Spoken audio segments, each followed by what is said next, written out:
What's up guys, my name is Liam and today we're going to be taking a look at the Darmoshark KT68Z. This is another premium filling magnetic switch keyboard with rapid trigger. So how does it stack up against competition, and more importantly, is this going to be the perfect gaming keyboard for you?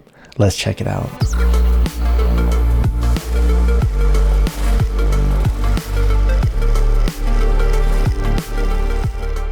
And before we get started today, I did want to let you know this was sent out to me by MetKeys. However, everything you're going to hear in this video is going to be my own words and my own opinions. Included inside the box, it does come with this switch puller and also has a keycap puller on the flip side. It does have a user manual in here, and then they also do include this coiled USB-C type cable. The layout of the keyboard is really simple and straightforward. The one thing I kind of wish they did was put the delete key up here in the top right hand corner.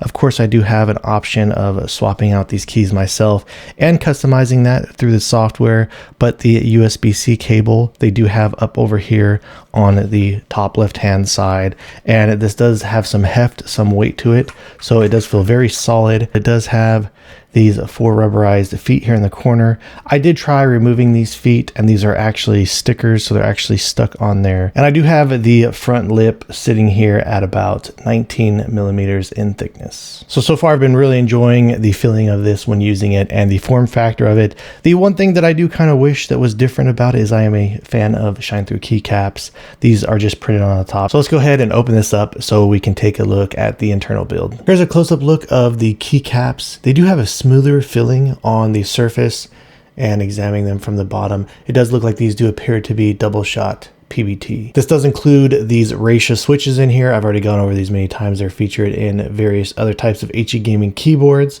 They do feel really good. I do like these. They do have a single wide rail here. There's not a whole lot of stem wobble on them, so they do feel pretty solid. I do feel like this is a great switch for gaming. The spring on them is rated at an initial force of around 40 grams with the bottom out around 60, so right in line with where they should be. There's a slight amount of lube applied here, so nice and smooth to game on, and here is what the bottom of it looks like. And here's a look of the internals. So right underneath these switches, here's what underneath the circuit board of the switches looks like, in case you're interested in checking that out. So pretty standard stuff from here on out. It does sit in an aluminum tray. They are using a silicone gasket to separate the key tray from the circuit board. And here is a close-up of what that circuit board looks like. Right underneath that, they do have a pretty thin piece of foam there. And then here is the actual base itself, and again, this is just one completely solid chunk of aluminum, so it feels very stable, solid, and heavy duty.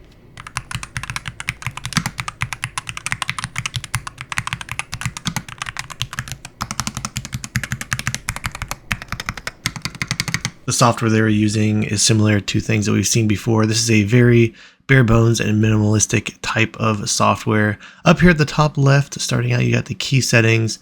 This allows you to, you're able to adjust the keys to your liking. You do have a multimedia setting right here, your macro options. Here's the keyboard keys. You have mouse functions as well, and then a default setting. Coming over here on the next tab is where it allows you to control all the lighting. You do have presets here, and you also have an always on function that you can use and just choose your colorway and the brightness. Then finally, when it comes to tuning the rapid trigger function, over here, real simple, you have your press. You can set as low as 0.1 millimeter. It does move in 0.1 millimeter increments as well, and it goes all the way down as low as 3.6. So from 0.1 to 3.6 millimeters. Same thing over here on the release. So this does not have any type of a continuous rapid trigger function, for example, where you can set the initial press at say like a 1 millimeter, and then after that have the release at 0.1 and then the repress at 0.1. So keep that in mind if you are looking at picking this up. If you want to set this at 1 millimeter, for example, on the press, and then 0.1 millimeter on the release, you'll have to press the 1 millimeter to activate the switch. If you were to release it 0.1 millimeter, it would then release, but then you'd have to go down an additional 1 millimeter to reactivate the switch again. And you can also come in here if you wanted to fine tune, say the WASD, any type of key like that. You can individually select those as well, or you can come in here, turn that off, and it will enable all the keys. I was testing this out at a 0.1 on the press and a 0.1 on the release. It did work really well. The press seemed to be hypersensitive. I'm not sure if I'd recommend using the setting on your desktop. If you're typing, I was accidentally just hitting keys. Even this was extremely responsive in gameplay, but I didn't notice too many issues with the 0.1mm on the release. It seemed to function well. I never had an issue where I would just randomly stop running or anything like that. So the tuning of this keyboard seems to be working really well overall. And when it comes to performance of the KT68Z, I did run this through my high-speed camera to kind of slow down the footage and see what type of real-world results that I was getting, just kind of give me an idea.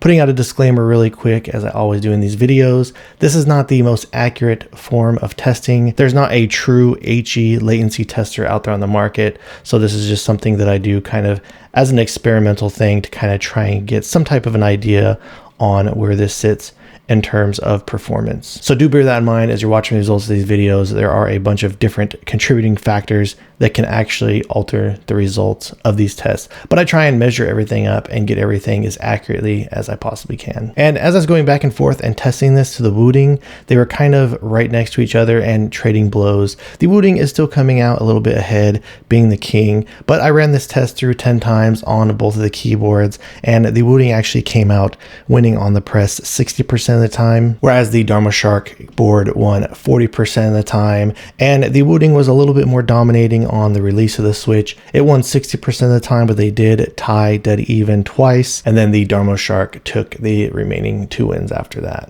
Of course, latency can be perceived differently based on how you're actually using the keyboard, but in my case, when I was just playing first-person shooters like Apex Legends or Call of Duty, there wasn't really any type of major noticing real-world differences between both of them through my experience, just using the keyboard purely for movement. Alright guys, so that about wraps things up on the Darmoshark KT68Z. Feels very premium.